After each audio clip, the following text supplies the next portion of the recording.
Hello and welcome to another edition of Luminar Coffee Break. I'm your host, Vanelli. Now, I'm joined here today with my co-host, Angela Andrieux. Hello, Angela. Hello, Vanelli. Happy Friday. Yes, it is. So, what do we have for today for the wrap-up? All right. So Friday is typically our weekly wrap-up where we go over the topics we discussed earlier in the week. For me, that was how to choose the right sky for a photograph. And I gave you some tips on how to place that sky and make sure it looks natural. The last thing you want is for it to scream that you did a sky replacement. You want it to look like it was supposed to be that way. And then I also took a look at a user-submitted cityscape image that was really cool. I did it two different ways. I did a color version and a black and white and asked you guys for your opinions. So we'll talk a little bit about that as well. For you, Vanelli, what did you talk about this week? Water droplets, but the water droplet was, why do my raw photos look so dull? And I'm going to show a couple ways how to fix that. And then I also showed how to edit a natural light portrait. Awesome. So, all right. Great topics. All right. How about you kick us off? I can do that. Ready to go. All right. So up on the screen, I have a photo from Kumasevic. He's one of our ambassadors, and this is the beautiful Neuschwanstein Castle in Germany. And the original photo is really pretty. Had some late day or early morning sun. I'm not sure which. You can see that there is some detail in the sky. So if this was my image, honestly, I probably wouldn't replace the sky, but it is a fun picture to experiment with because you can completely change the look and feel of an image and the mood that it conveys by putting in a new sky. So here's what I came up with. And a few things that you want to pay attention to is as you're going through and choosing a sky, so you're going to go here to the creative section to Sky AI and into your sky selection. As you look through these skies, you're going to want to pay attention to where the light is coming from in your image. So as I'm looking at this image, let's go ahead and turn off the sky replacement and just take a look at the light, the quality of light in this photo without a sky replacement. The light is coming from the right side of the image. It's grazing over these mountains. It's hitting the side of the castle and really lighting up this cliff face over here. So we want to make sure that the light in the sky that we choose is also coming in from the same direction. If, for instance, we had chosen a sky where the sun was setting or coming up right behind the mountains, there's no way that light coming from back this direction would ever be hitting this side of the castle. So you want to make sure that that lighting matches. The other thing you want to pay attention to when you're doing a sky replacement is the relighting of the scene. So because we put in a sky that has such very different tones, we're going from, a blue sky with maybe a little bit of color up here to a sky that has a lot of pinks and purples and golds. We want to make sure the lighting on the foreground matches as well. So I went down to scenery lighting and I brought up the relight strength quite a bit and a little bit of that relight saturation. And you'll see if I adjust this, how it really can impact how well that light matches with the photo or how well it doesn't match. So by bringing that up dramatically, it makes the light that's coming from the sky look like what would naturally be hitting the side of the castle. Another thing you can do is down here in sky adjustments, we have a defocus setting, which is going to take a little bit of the edge of the focus off the clouds. We have very hazy mountains, so I wanted to make sure to incorporate some atmospheric haze. That's what we have going on here with the atmospheric haze slider. And by defocusing that a little bit, it blends a little bit more seamlessly. If I bring down the atmospheric haze back to 0, it's very pretty. That sky is gorgeous, but it doesn't match the hazy look of the mountains that are here. So what I'm going to do is bring that up quite high, and then it blends a little bit more seamlessly and looks more natural. So that's my goal when I do a sky replacement, is to make sure I get a natural result and that the sky that I choose complements my image. A couple of other things that I did here, I did darken down the foreground here with a local mask because I wanted to draw the eye into the castle. So if we go over here to our local masking, you can see I have a basic mask here. Let me turn that off. And you can see the foreground's quite a lot brighter. Right now it's almost competing in brightness and lightness with the castle. By darkening that down, I was able to draw the eye a little bit more in towards the castle. We still keep detail here, but it doesn't compete. So I really like how this image turned out. I did get one comment on the video that we did earlier this week. And really good observation was that where the light is coming from in this image, it's a little bit low for where the light would be to hit the castle. And I thought that was a really, really great observation. So what we can do to work with that is go back to our Sky AI tool, work with this vertical offset, and actually move this up to move that light source up a little higher. Now, be careful when you do that. You see we're starting to get a little bit of a gap here at the bottom of the mountains. We can go into our mask refinement. We might be able to enhance that a little bit with Sky Global, and maybe even a little bit stronger horizon blending to make that blend a little bit more seamlessly. So that's possible that we could do that. I still think it might be a little bit high. Pull that back down a little bit. Actually, with this vertical offset, pull that down ever so slightly, just so we get a good blend right there where the mountains dip. But by bringing that light source up a little bit higher, it does make that direction of the light a little bit more believable. So for the person who left that comment, thank you. That was a great observation. Really appreciate it. What do you think, Vanelli? That was awesome. I liked it. And I've always liked that image itself. It just has, I'm dying to go out there and take pictures of that. This is the castle. Yeah. Right? I mean, it's such an epic place, but the one time I've been there was before I was into photography. So I have a few snapshots, but nothing artistic, and I would love to go photograph it now. Oh, that's awesome. All right, let's take a quick comment. Good. Okay, so here he's saying last night he used the burn tool in Luminar AI and got some square shapes that were forming like pixels, and it was changing into big pixels. That's your graphics card. So when that starts to happen, what you may have to do is you may have to go out of Luminar, make sure no other programs are running, like Photoshop, Luminar, Lightroom, Adobe Premiere. They're memory hogs. Or if you have a ton of browsers open, shut them. So when you do see, especially with any of the graphic tools that we have, when you start painting and you start to see those big blotch pixels, that deals with your graphics card, and that means you have to free up some memory. All right? Have you found that, Angela? What happened to you? I did on one of my older computers when my graphics card started going sideways. That's when I started getting those kinds of artifacts and weird pixelizations and things like that. That makes a lot of sense. If you have a good, if you know for a fact there's nothing wrong with your graphics card, which, that's kind of hard to know for sure. But if this is something that keeps happening, make a screen catch video of it, send it into our support team so they can take a look at it. And if there's something wrong with our end on the software, we can definitely get that resolved. Awesome. So support@skylum.com is where you'd want to send that. All right. I'm going to jump in to the camera raw images. All right. So I would love to say this is exactly what came out of the camera. But if I said that, that's a lie. All right. This is what I saw. Okay. So when you're taking photos, learn to look past what you see and envision what you want it to be. This is how it came out of the camera with Camera Raw. So this is what Camera Raw did, and I'm not exaggerating. In just a few short minutes, I was able to get this look out of Luminar. So here's the reason for that. Camera Raw is photographing the image and gathering as much information as it can, but it makes it a flat file, meaning that it's not going to enhance colors or the sharpness of it. It lets you do that in post. If it gave me this, and let's say I don't want it like this, well, for me to edit this is going to be a lot harder than me editing this here. So it gives you more of a neutral file. So it's not you, it's Camera Raw.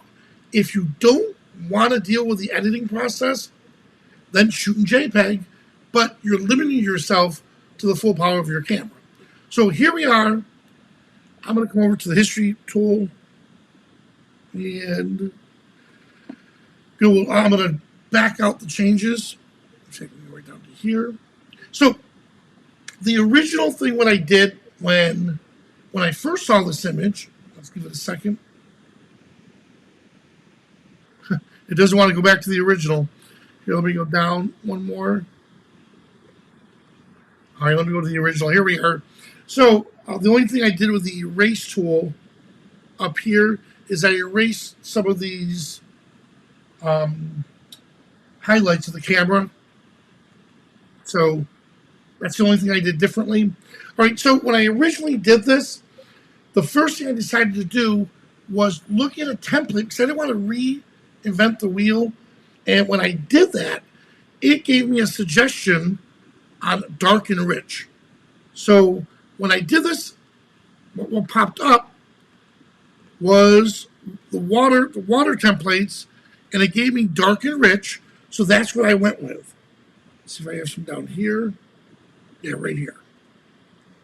So with dark and rich popped up, and I thought that was great. I liked it. In fact, I'll use dark and rich here.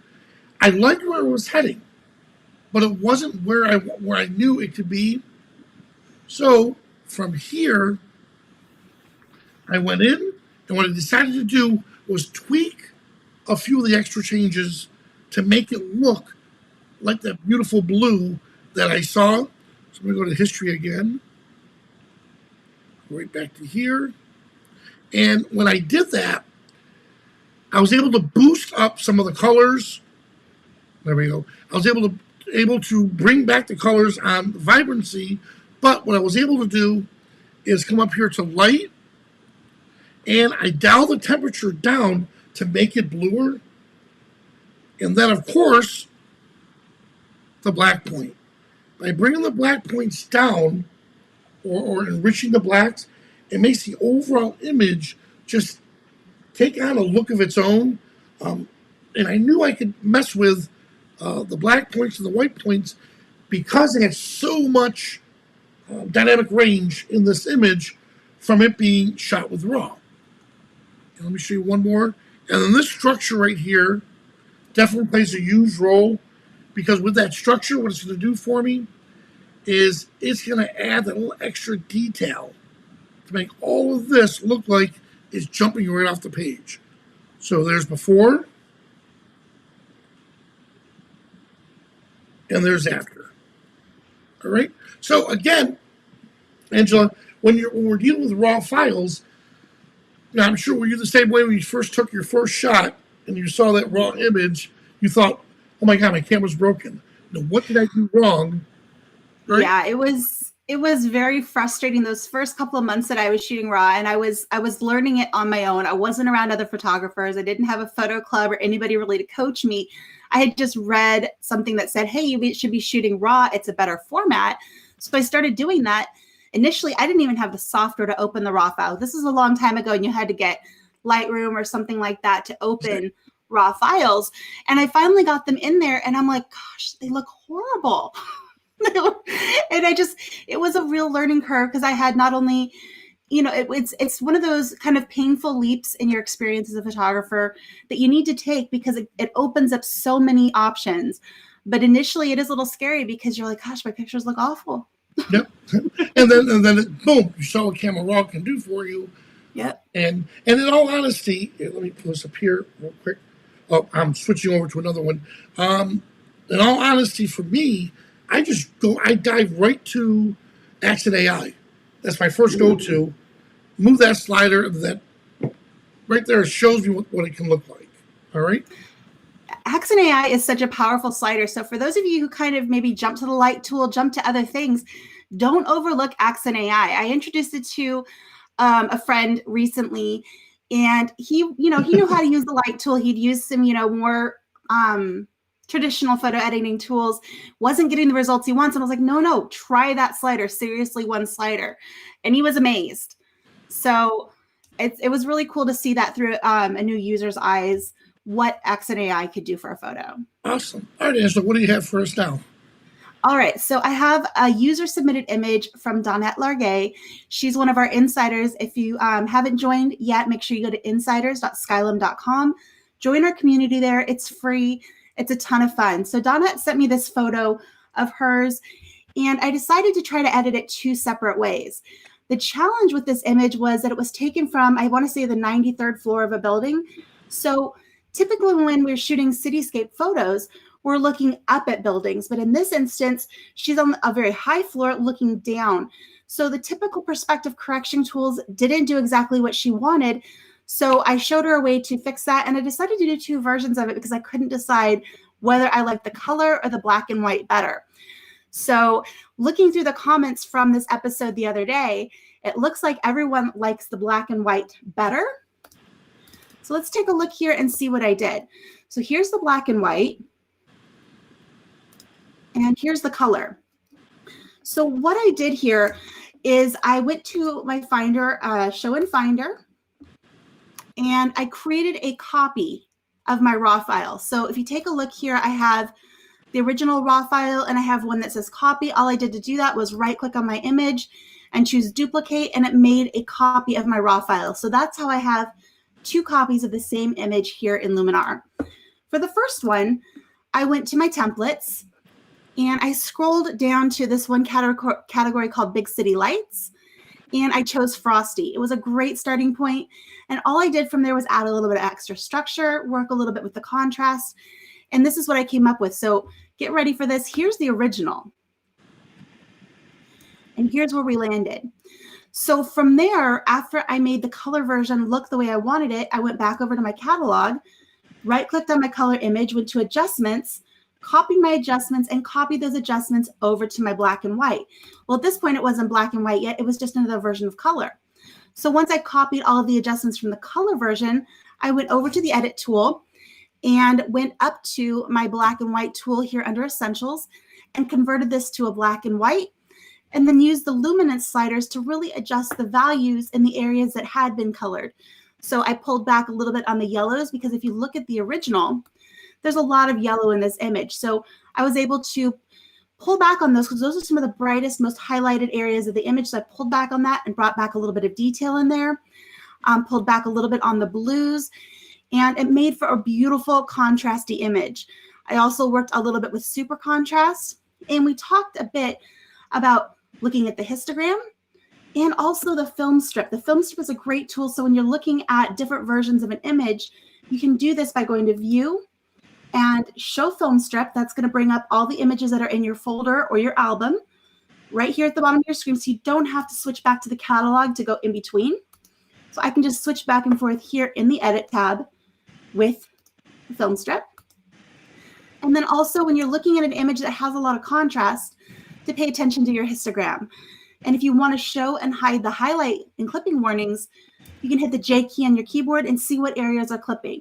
Now, there is a lot of clipping in this image because we're looking at a black and white image, and a lot of these little blue spaces that are lit up, those are actually windows that are dark, and there's no detail in there to be had anyway. So the fact that those are clipped doesn't bother me in the slightest.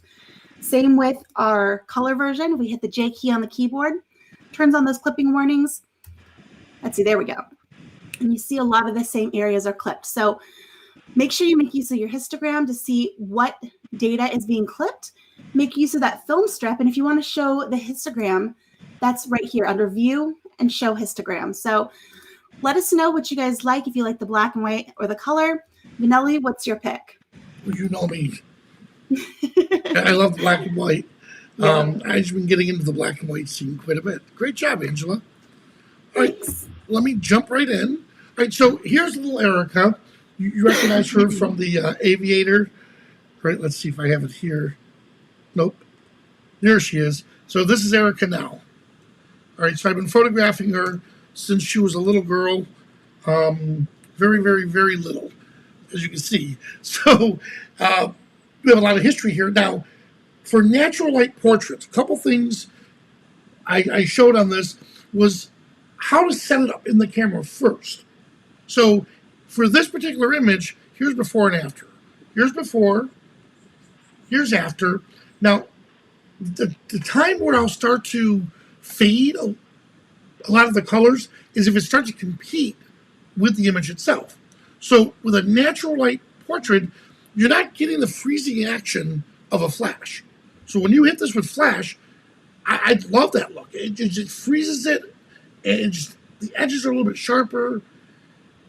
That's what I prefer. If I'm only shooting natural light, then I'm going to come down here. Let me show you my settings. And the settings are 2.8 and 1/320th of a second. All right. Now that was with a telephoto lens 200. Really, that I can handhold that rather well, but really that should have been up to 500 to 1,000, because when you're dealing with natural light, you got to watch that shutter speed, because You could get camera shake or motion blur. All right. So let me pick which one I had originally with Erica. Let me come over to edit. Okay. So this is why I said I love black and white. I absolutely love that shot. All right. So here we are with Erica. And I'm going to go back through and show you something real quick. Is when I edited this, again, I'm thinking natural light portrait. So I want the colors to be soft, gentle. She's in a vintage looking outfit. So, I don't want this to look harsh and aggressive. All right. So I'm going to shut off the black and white for a moment. So here we are with the image itself, and I did use only exception as the starting point with the template. Obviously, it's way overcooked. So again, it's great for black and white, but in color, it looks kind of horrible. So this is where you'd come over to color, bring the vibrancy down, along with some of that saturation. And look at that. We took only exception, a simple template. It was designed for black and white, and the black and white still looks very good. But now I have an option. I can either use it as a black and white, or I can use it as color. And a third option is come down here to the main history, or I'm sorry, the main amount slider.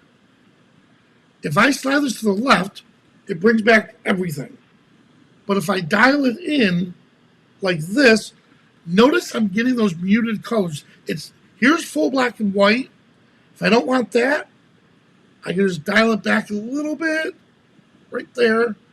And now I have a third option. So the point I'm getting at is natural light photos like this is going to require just a little different style of editing, because you want to make sure it's soft and it just looks soft and inviting. In this case here, what I also like is the glow tool. Here's the Orton effect. I'm going to crank it up pretty high, and look what this is doing. And then maybe bring the brightness down just a little bit. But look how it's sharpening the image, but at the same time making it soft. Look what it adds to it, or how it adds to it. I love how it brings that glow effect. And if I think it's too much, I can dial it back. If I really want to crank it up, I can move it over to here. But I think this looks good right about there. Before, after. And then when you're done, of course, I can export this. From here, I'm going to give the name complete. Version 2, let's say black and white. And the sharpening, I'll leave that to none. Everything else looks good. And export. And there we have it. So there it is, Angela. Now, I earlier in the week went a little bit longer on talking about how to take the shot. To get her reaction, or to get that little innocent look going. We talked a bit more about that, so you can catch those on the YouTube videos that we did earlier in the week. But natural light portraits deserve a little bit different approach when you're editing it, because again, you want the image to look nice and soft and just flowing. Well, it was a really nice edit, and I really like the option of having the black and white and the color, the muted colors. The muted colors just really work so well with that image, especially gives it kind of that vintage look to go with her outfit. So that was a great choice. Awesome. Great, Angela. So what do we have lined up? Well, so next week we'll have our Monday through Friday show again. Friday, we're starting a new series. Instead of doing our weekly wrap up, we're going to be doing a new user Friday. So if you're new to Luminar AI, you're new to photography, to photo editing, Fridays are going to be an awesome day to join us because we're going to go into some of those back to basic techniques to help you get up and started with Luminar AI and photo processing in general. So we hope you'll join us for that. We'll have other topics throughout the week as well. And I think that's about it. If you guys like this episode, make sure you give us a thumbs up here on YouTube and leave any questions, comments you have in the comments below. Vanelli and I do look at those and read them frequently. So we're here to answer any questions that you have. And if you have ideas for future topics, definitely let us know what you want to learn. So awesome. Well, thanks, Angela. I'll see you soon. And for everyone else, I'll see you at the next coffee break. Thanks for joining us.